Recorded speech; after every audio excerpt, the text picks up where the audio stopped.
বদরে যুদ্ধ সংগঠিত হয়, এই যুদ্ধে মুসলমানদের বিজয় হয়।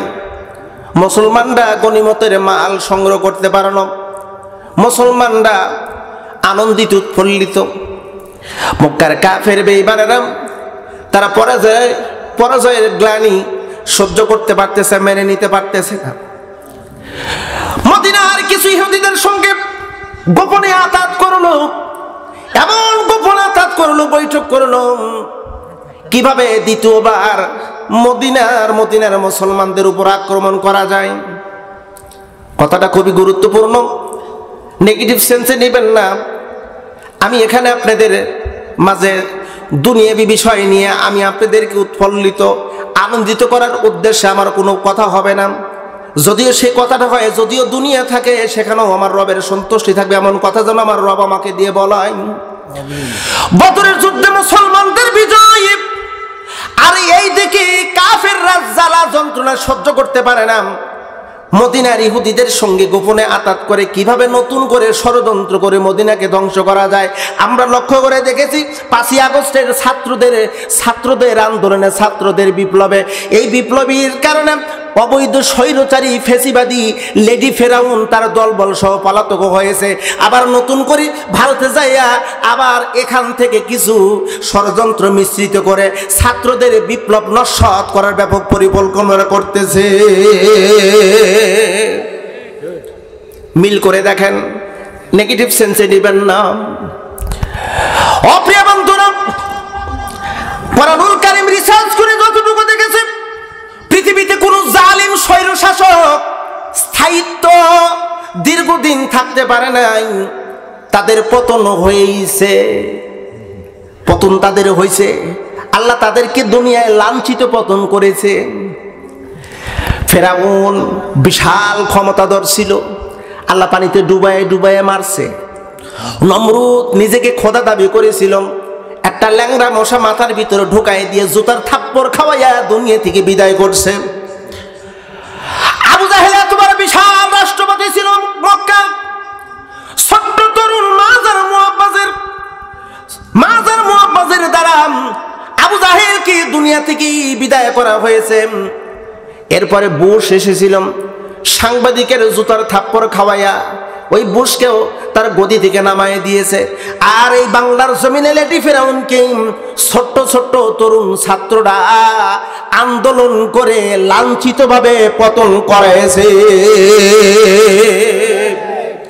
আপনি কি মনে করবেন পৃথিবীতে কোন জালিমকে আল্লাহ কয় আমি সব সহ্য করতে পারি, মাজলুমের বদ্দুয়া আমি সহ্য করতে পারি না, মাজলুমের বদ্দুয়া আমি সহ্য করতে পারি না। কোরআনের সাথে যারা লাগতে আসবে তাদের পতন অনিবার্য, 100% পতন হবে। আল্লাহ ফেরাউন সারা 15 বছর উলামায়ে কেরাম, মাদ্রাসা, মসজিদ, কোরআন, সুন্নাহ, অসংখ্য বিরোধী আইন প্রণয়ন করেছিল। কথা বলেন ঠিক কিনা? আল্লাহ সহ্য করতে পারে নাই। আমরা অনেকে না বুঝে অনেক কাজ করেছি। আপনাদেরকে দাওয়াত দেই, যারা না বুঝে তাদেরকে বন্ধু অভিভাবক মনে করে চলেছিলেন, তওবা করেন, ইস্তেগফার করেন, নতুবা কবিরা গুনাহ থেকে কিয়ামতের ময়দানে নাজাত পাওয়ার কোনো অপশন থাকবে না। মদিনার ইহুদিরা মক্কার কাফেরদের সাথে গোপনে আতাত বৈঠক করল। বৈঠক করে ওরা সিদ্ধান্ত নিচ্ছিল, মক্কার কাফেরদেরকে উস্কানি দেয়। মদিনার ইহুদিরা বলে আমরা তোমাদের সাথে আছি, মদিনার উপর আক্রমণ করো, মদিনার উপর আক্রমণ করো। মক্কার কাফেররা তারাও একটু প্রস্তুতি হচ্ছে, কারণ আমরা তো পরাজয় হয়েছি বদরে, এই প্রতিশোধ আমাদেরকে গ্রহণ করতেই হবে, আর দূরে থাকা যাবে না। যেহেতু মদিনার ইহুদিরা আমাদেরকে সহযোগিতা করবে, ঠিক আছে আক্রমণ করা যায়। এমন গোপন বৈঠক প্রিয় বন্ধুরা ভালো করে লক্ষ্য করতে হবে। ওই ইহুদিদের আর মক্কার কাফের বেঈমানদের ষড়যন্ত্র প্রিয় নবীজির কানে চলে আসলো। যেভাবেই হোক রাসূলুল্লাহর কাছে খবর চলে আসলো। রাসূল আমার সাহাবায়ে কেরামদেরকে নিয়ে বৈঠক দিচ্ছে, জরুরি বৈঠক। এই বৈঠকে আমার নবীজি সব কথা আলোচনা করতেছিলেন। সাহাবায়ে কেরামদেরকে বলতেছিলেন, সাহাবীরা রে, মদিনার ইহুদিরা মক্কার কাফেরদের সাথে ষড়যন্ত্র করে মক্কার কাফেররা মদিনার উপর আক্রমণ করতে চায়। আমি তো বড় টেনশনে পড়ে গেছি। কিছুদিন আগে যুদ্ধ করলাম, আমাদের এমনি সৈন্য সংখ্যা কম, আমাদের অস্ত্র নাই, সৈন্য নাই, আমাদের অনেকটাই ক্ষতিগ্রস্ত হয়েছি। এরপরে আমরা যদি আবার যাই, আমরা কেমন করে যুদ্ধ করব? হতাশা হয়ে গেছে। প্রিয় বন্ধুরা, আল্লাহর নবীজি হতাশা, মুখ দিয়ে যেন ঘাম দরদর করে বের হয়, চোখ দিয়ে পানি আসে। আল্লাহ পাক রব্বুল আলামিন মুহূর্তের মধ্যে জিব্রাইলকে পাঠিয়ে দিলেন, জিব্রাইল যান, আমার নবীকে সান্ত্বনা দেন, এতটা যেন হতাশা না হয়। কারণ মহান রব রসুলকে আর ইসলামকে জীবিত হেফাজত করার জন্য দায়িত্ব নিয়েছে। চিল্লা এখন একটু সুবহানাল্লাহ। ইউরিদুনা লিতুফিউ নূরাল্লাহি বিআফওয়াহিহিম আল্লাহু মুতিম্মু নূরিহি ওয়ালাউ কারিহাল কাফিরুন। ওরা ইচ্ছা পোষণ করেছে ইসলামকে ফুৎকার দিয়ে নিভিয়ে দিতে। আল্লাহু মুতিম্মু নূরিহি, আল্লাহ প্রজ্বলিত করে দেবেন। তাফসিরে আয়াতের তাফসিরের ভিতর আসছে, রসুলকে স্মরণ করায় দিলেন। এই ছোট্ট একটি আয়াত দ্বারা স্মরণ করায় দিলেন অসংখ্য ঘটনা। যদিও আয়াতের ভিতরে পরিষ্কারভাবে বুঝি, ওরা ফুৎকার দিয়ে ইসলামের আলোকে নিভাইয়ে দিতে চায়, ফুৎকার দিয়ে, কিন্তু না, পারবে না। আয়াতের সারমর্ম, এই আয়াতের ভিতরে কিছু জ্ঞান খুব গভীরভাবে পরিলক্ষিত। অনবী ওয়াসা এই জমিন থেকে ইসলামকে উৎখাত করতেন, ইসলামের আলোকে নিভাইয়ে দিতেন।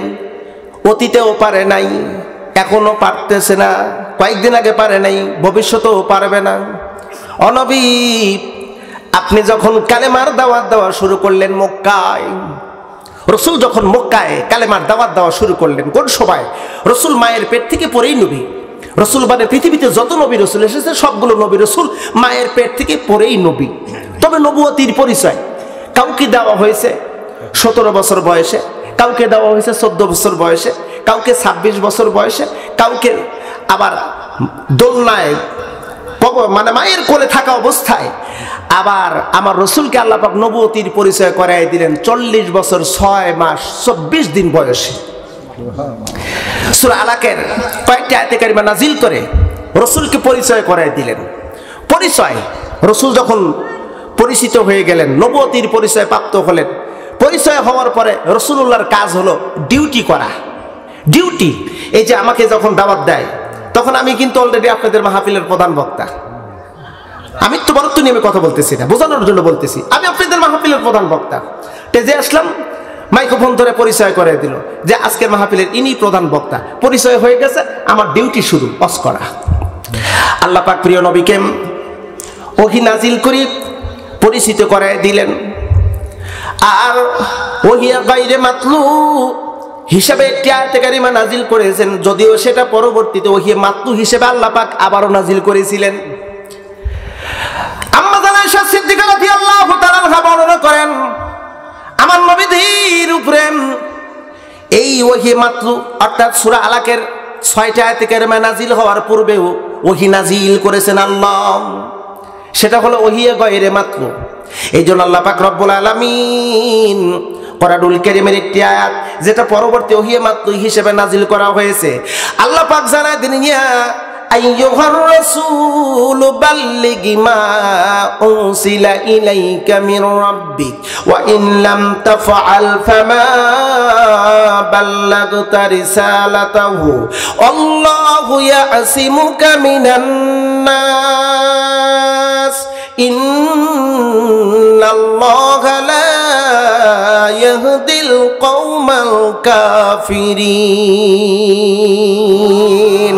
ওগো আমার নবী, ও আমার দূত, আমার বার্তাবাহক, বাল্লিগ, আপনি পৌঁছান, আমর হাজারের সিগা, বাল্লিগ মা উনসিলা ইলাইকা মির রাব্বিক, আপনার রব যা নাজিল করেছে। এখানে মা শব্দটি আম, আর মা শব্দ দ্বারা দুই এলেমকে আইডেন্টিফাই করা হয়েছে, একটা হলো ওহী মাতলু আর একটা হলো ওহী গায়রে মাতলু।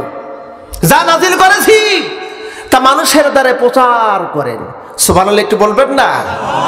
যা নাজিল করা হয়েছে সব প্রচার করতে হবে, একটাও গোপন রাখা যাবে না। ওয়া ইন লাম তাফআল, যদি না করেন অর্থাৎ কিছু দাওয়াত দিলেন আর কিছু দাওয়াত গোপন করে রাখলেন। নরম নরম কথাগুলো বললেন, শক্ত কথা বললেন না। যে দাওয়াত দিলে মানুষ আপনাকে পোলাও বিরিয়ানি খাওয়াবে, জামাই আদর করবে, মেহমানদারি করবে, ওইগুলো দাওয়াত দিলেন। আর যে দাওয়াত দিলে আপনাকে জেলখানার ভিতরে নিয়ে যাবে, আপনাকে ফাঁসির মঞ্চে নিয়ে যাবে, আপনার উপর রহস্যক নির্যাতন হবে, এমন দাওয়াত আপনি দিলেন না, তাহলে রাসূল আপনি শুনে রাখুন, ফামা বাল্লাগতা রিসালাতাহু, আপনার নবুয়তির দায়িত্ব পরিপূর্ণ হবে না। আমাদের দেশের কিছু মানুষ আছে সুবিধাবাদ, জিন্দাবাদ, এরকম মানুষ আছে না? যেদিকে আসে পানি সেই দিকে ধরে ছাতি, মা তুমি জননী, এরকম হুজুর বাংলার জমিনে দেখেছি। মা তুমি জননী, কওমি জননী, তুমি হলে জান্নাতি। এক হুজুর বলল আপনি হলেন জান্নাতি, আস্তাগফিরুল্লাহিল আযীম। আহারে কেমনে তুমি তারে কওমি জননী বললা, আবার তুমি কেমনে তাকে জান্নাতি বললে? যার ইতিহাস আমরা এখন বাইদি বাই দেখতে পাচ্ছি। ধানমন্ডির 32 নম্বরে বাড়ি ভাঙা করা হলো, ভাঙচুর করা হলো, ছাত্ররা ভেঙেছে। এবার নিচতলার ভিতরে গোপন একটা কামরা ভাঙা হলো। কামরা ভাঙার পরে দেখা গেল শিব মন্দির খুঁজে পাওয়া গেছে। শিব মন্দির খুঁজে পাওয়া গেল। সেই মানুষটি বলতো আমি তাহাজ্জুদ পড়ি, 5 ওয়াক্ত নামাজ পড়ি, কোরআন পড়ি, বাহিরে দেখায় আমি একজন মুসলিম, আর নিচে সে ভিতরে ভিতরে সে ইসলাম বিরোধী। মুসলমান অবাক অবাক।